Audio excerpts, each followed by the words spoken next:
नमस्कार. महाराष्ट्रातल्या लोकपरंपरेतल्या लोकनाट्य तमाशा महोत्सवाचा एक वेगळा आविष्कार ज्या बेल्लेगावी पुणे जिल्ह्यातल्या सातत्यानं गेल्या 12 वर्षापासून सुरू आहे, अशा ठिकाणी आम्ही इथं आलेलो आहे. कलावंतांशी संवाद साधणं, त्यांच्याशी गप्पा मारणं, बोलणं आणि त्यांचा भविष्याचा वेध घेणं हा एक दृष्टिकोन माझ्या डोळ्यासमोर सातत्यानं असतो.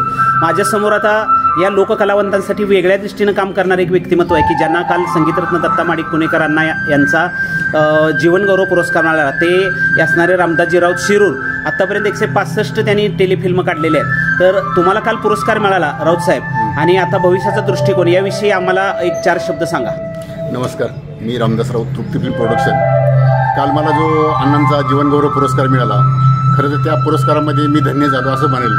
आणि बेल्लागावी या ठिकाणी अण्णांची जी कर्मभूमी असेल, या कर्मभूमीमध्ये गेली 3 वर्षापासून 4 वर्षापासून जवळजवळ मी येतो. आणि या सर्व कलाकारांच्या सहवासात हा जो मला सर्वात मोठा पुरस्कार हा मिळालेला आहे, आणि याचा मला सार्थ अभिमान आहे. आणि हा पुरस्कार मी कपाटामध्ये ठेवण्यासाठी किंवा पेपरला छापण्यासाठी घेतलेला नाही.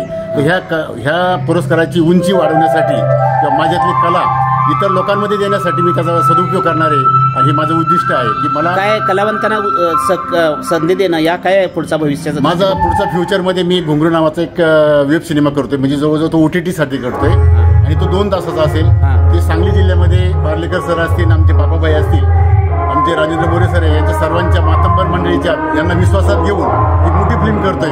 आणि ती फिल्म महाराष्ट्रामध्ये आतापर्यंत जे तमाशा प्रधान चित्रपट झाले, मग तुमचा नटरंग असेल, पिंजरा असेल, ह्या पिंजरा आणि नटरंगपेक्षा वेगळं काहीतरी खरी परिस्थिती वास्तव जे आहे ते वास्तव दाखवण्याचं काम मी यापुढेच्या काळामध्ये करणार आहे. आणि तो चित्रपटाचं शूटिंग मी जानेवारीमध्ये चालू करतो. म्हणजे कलावंताच्याकडे बघण्याचा जो दृष्टिकोन आहे तो बदलायचा आहे तुम्हाला? तो बदलायचा आहे. कलावंताला, जो खऱ्या कलावंताला पडद्याआड जे आहेत त्यांना पडद्यासमोर आणायचं काम मी पुढच्या काळामध्ये करणार आहे. आणि ते मला शेवटपर्यंत काम करायचं आहे, माझा ध्यास आहे.